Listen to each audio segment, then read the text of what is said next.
But if this had been a newly appointed member of the Trump cabinet or Trump administration who worked at the White House, who had tweets that echoed the Proud Boys and used their slogans, I'm not sure he'd still be working there 24 hours after those tweets came out, would he?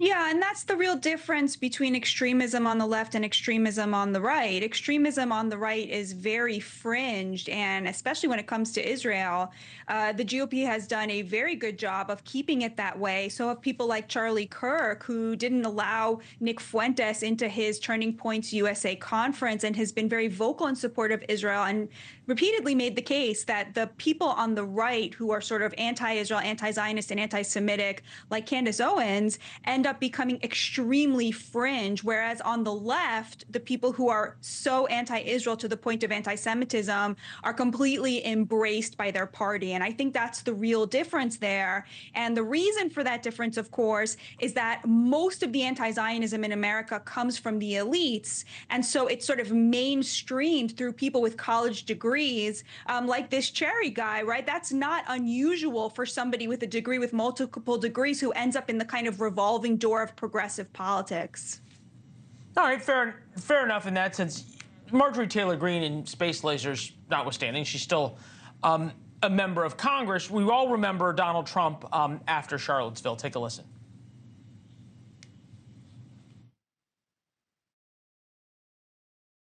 You also had people that were very fine people on both sides.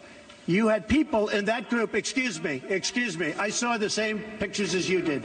You had people in that group that were there to protest the taking down of, to them, a very, very important statue. God, it seems like so long ago, and Donald Trump seems so different back then. But that wasn't the only time, right? Okay, here's Donald Trump, stand back and stand by to the Proud Boys. I'm willing to do anything. I want to see peace. Then do it, sir. Say it. Do it. Say it.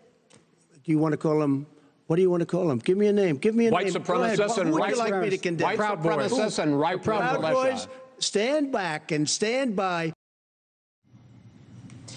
There seems to be a willingness by both politicians, more so certainly by Joe Biden, but by Donald Trump, a refusal, right, to alienate anybody, no matter how extreme, so long as they wear their jersey.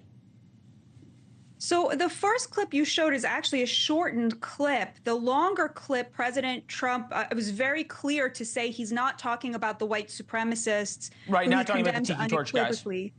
Exactly. He unequivocally condemns the white supremacists. He was talking about the guys, the rest of the crowd that showed up just to protect the statue. And in fact, CNN itself, no great friend of Donald Trump, admitted that that was a shortened clip that was a little bit misrepresentative.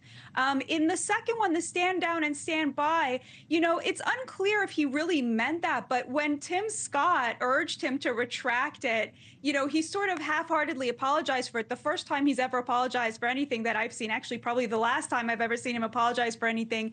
You know, he has taken recently to calling Jews, American Jews, disloyal if they choose to vote for President Biden. Well, he also, hold on, Batya. He also had dinner with Nick Fuentes, right, at Mar-a-Lago. Okay. He had Kanye West there, and I agree with you to a certain point that the clip was selectively edited. And he said I was only talking about these people, but not those people.